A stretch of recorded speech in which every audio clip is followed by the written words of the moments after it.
What does it take for a Christian to be happy? You know, the world is a terribly unhappy place. In the US, we have rung up just record breaking debt to give ourselves the lifestyle that we think we deserve. And yet people are still miserably unhappy. And this is not just an American phenomenon. It's a worldwide condition. I did a little research into this, and we often hear about the debt to GDP ratio in the United States. Last April, the U.S. debt to GDP was about 123%. But when you consider the rest of the world, we're not alone in this here in the good old USA. Japan is at 235%, Singapore 175%. Italy 137, France 116, China 96. Over 50 countries have a debt to GDP that exceeds 70%. And again, this just means that all these nations are carrying debt obligations that far exceed what their economy produces in a year. And when you look at consumer debt, it's even worse. This is individual household debt.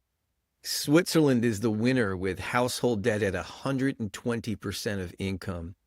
Australia, Canada, South Korea, and New Zealand all exceed 90%. Wow, that's household debt. What this tells me is that around the world, we burden our future selves and our children and grandchildren with debt for the things that we want today. And yet, in spite of this, most of the world is unhappy. There's a World Happiness Report. Did you know that? You can check out the World Happiness Report. According to the World Happiness Report, Finland is the happiest country with a score of 7.7 out of 10.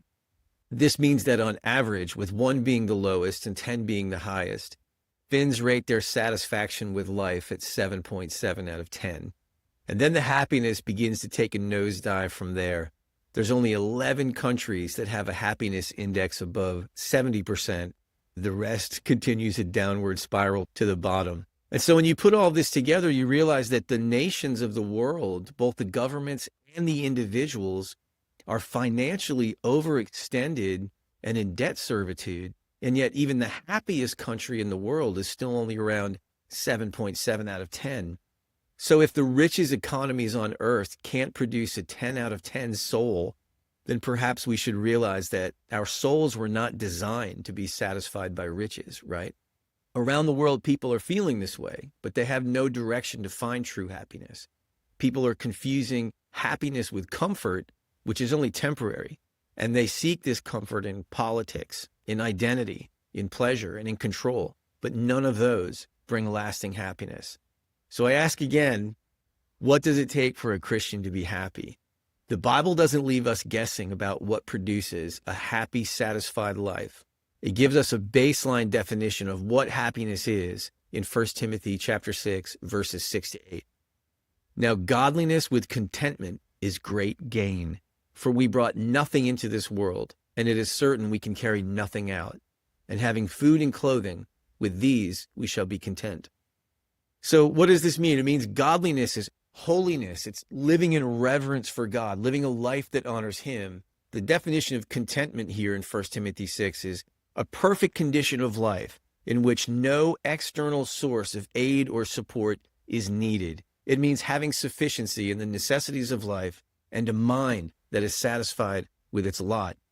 Paul is saying that a holy life that finds satisfaction in what the Lord provides is great gain. This is interesting. The Greek word used here for gain can also be defined as acquisition, right? We think about the things that we're acquiring on debt to be happy.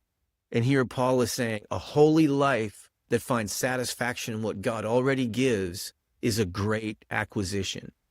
There's a kind of profit that money can't buy, right? So instead of trying to acquire things to make us happy, we're supposed to pursue holiness and being content with God has already provided, and then we'll be happy and satisfied. Verses 7 to 8 really articulate this mindset. We brought nothing into the world and will carry nothing out, so we will be satisfied with food and clothing. Paul knew that this contentment comes from the Spirit within us, not from anything outside of us. And so we too can experience the same thing in the Lord Jesus Christ. When we're surrounded by harsh conditions, we can still be content. We can still be happy because of the Spirit that lives within us. Paul wrote to the Philippian church in chapter 4, verses 11 to 13 of his epistle to the Philippians. He says this, "Not that I speak in regard to need, for I have learned in whatever state I am to be content. I know how to be abased or be poor, be brought low, and I know how to abound or experience abundance and prosperity. Everywhere in all things I have learned both to be full and to be hungry, both to abound and to suffer need. I can do all things through Christ who strengthens me."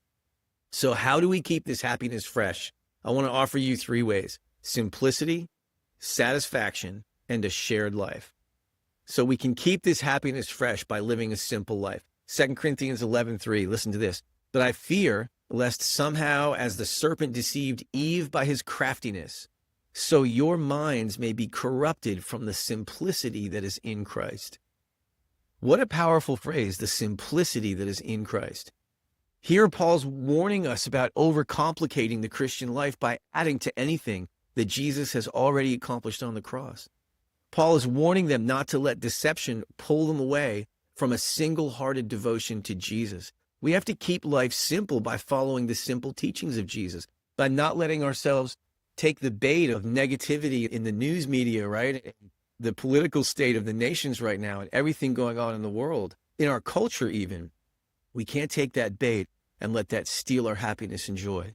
We have to return to the simplicity of Christ. Love God with all your heart. Love your neighbor as yourself. Love, forgive, serve, and be kind to one another. It's very simple. The word for simplicity here can also be translated as singleness, as in single-minded, single focus. We see Jesus teaching this in Matthew 6:33. "Seek first the kingdom of God and his righteousness, and all these things will be added to you."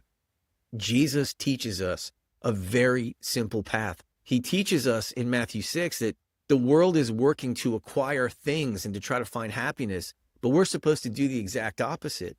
Seek his rule, his authority first, and then everything that we need will be added to us.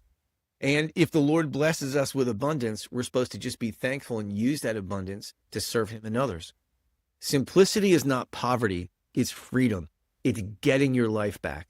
The stats that I shared earlier prove that a happy life isn't found in having more, but in needing less, right?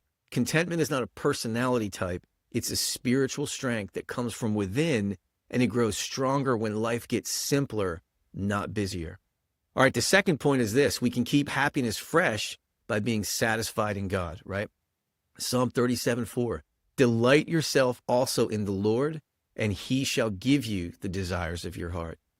The principle of this verse is very similar to what Jesus teaches us in Matthew 6:33. I mean, just like Jesus said, seek the kingdom first, here David is saying that we should delight in the Lord first, and only when we find our delight in him, we'll find the desires of our heart. The happiness will flow from that. Here's another great one, Psalm 16:11. "You will show me the path of life. In your presence is fullness of joy. At your right hand are pleasures forevermore." A Christian is happy when Christ is enough, right? Let that sink in for a minute. We can be happy when the Lord is enough. Sam Storms wrote, "Joy is not the absence of suffering. Joy is the presence of God." We have to realize that we'll never be able to buy happiness because we can't buy God. Happiness for us is a person, so we have to experience him. And when we do, when we fellowship with him, we find our happiness. All right, number 3, we can keep this happiness fresh by living a shared life. There's one more ingredient that the world is starving for. It's happiness for themselves, but also happiness with one another. We were made for fellowship and community. The best example that I've found in the scriptures for this is in Acts chapter 2. Just listen to how they lived. "They continued steadfastly in the apostles' doctrine and fellowship, in the breaking of bread and in prayers. And then fear came upon every soul, and many wonders and signs were done through the apostles. Now all who believed were together and had all things in common, and sold their possessions and goods, and divided them among all, as anyone had need." Listen to this. "So continuing daily with one accord in the temple, and breaking bread from house to house, they ate their food with gladness and simplicity of heart, praising God and having favor with all the people. And the Lord added to the church daily those who were being saved." Man, think about this for a minute. The Bible tells us that we can't take material things into eternity with us. but it does teach us that we'll have fellowship with one another in eternity, and that our service to the Lord and to one another will store up treasures in heaven that cannot be stolen or destroyed. So both in this life and in eternity, happiness is found in fellowship with God and with one another. The treasures of this world will fade away, but the treasures of God within us, that treasure in jars of clay, that's going to be enjoyed both now and forever. So shouldn't we pursue the joy of fellowship instead of these momentary things? Here's another great one. It's 1 John chapter 1, verses 3 and 4. That which we have seen and heard, we declare to you, that you also may have fellowship with us. And truly our fellowship is with the Father and with his Son, Jesus Christ. And these things we write to you, that your joy may be full. So what does it take for a Christian to be happy? Simplicity, satisfaction, and a shared life. The simplicity of Christ, being satisfied by God, and fellowship with our brothers and sisters. That's all it takes. Living a simple life that is first satisfied by God before anything else, by pursuing fellowship with him and one another. If we can do that and return to the simplicity that is in Christ, we'll have greater joy, happiness, contentment than anywhere else in the world. So here are 3 simple actions I want to suggest that you take to recapture the simplicity of Christ and increase your happiness. Number 1, simplify your inputs. Maybe for the next 24 hours, you do a fast from any kind of anxiety fuel, outrage in the media, doom scrolling, any fear-based media, right? Just take a fast from anxiety fuel and simplify your inputs. Number 2, practice gratitude for the necessities that God provides. Thank God for food, for clothing, for shelter and salvation. Don't take your daily bread for granted. I mean, Jesus told us to pray for daily bread, right? Most of us don't have to do that in the West, but let's not take that for granted. Let's thank the Lord for how he provides for us. And number 3, here's my challenge. Reconnect with one person, right? Just call them or text them. Something very simple. I'm grateful for you. I'm glad the Lord has put us in fellowship together. I'm praying for you today. Something very simple like that. At the time this video posts, much of the southeastern U.S. will be experiencing a massive winter storm. Most people will be staying at home, inside with families. Many will be alone by themselves. This is such a great opportunity to return to the simplicity of Christ, because storms often reveal what we've been basing our happiness on. And as we weather the storm, try to gauge your happiness and ask yourself, am I letting Christ be enough for me? Or am I letting things get way too complicated, right? Next week at the Refinery Church, we'll begin our corporate fast. It starts on Monday. It will last through Friday. You don't have to fast all 5 days, but let's use this fast as an opportunity to recalibrate our happiness. Let's recenter it in God and one another, because fasting helps to remind our appetites that the source of our comfort and joy is in Christ, not in food or the things of this world. So let's make that our goal of fasting, to return to the simplicity of Christ. And as we fast, let's remember the words of Psalm 16, 5 and 6. O Lord, you are the portion of my inheritance and my cup. You maintain my lot. The lines have fallen to me in pleasant places. Yes, I have a good inheritance. Isn't that great? I hope this encourages you today. Be safe and warm wherever you are, and know that you are loved by God and by his people. Bless you guys.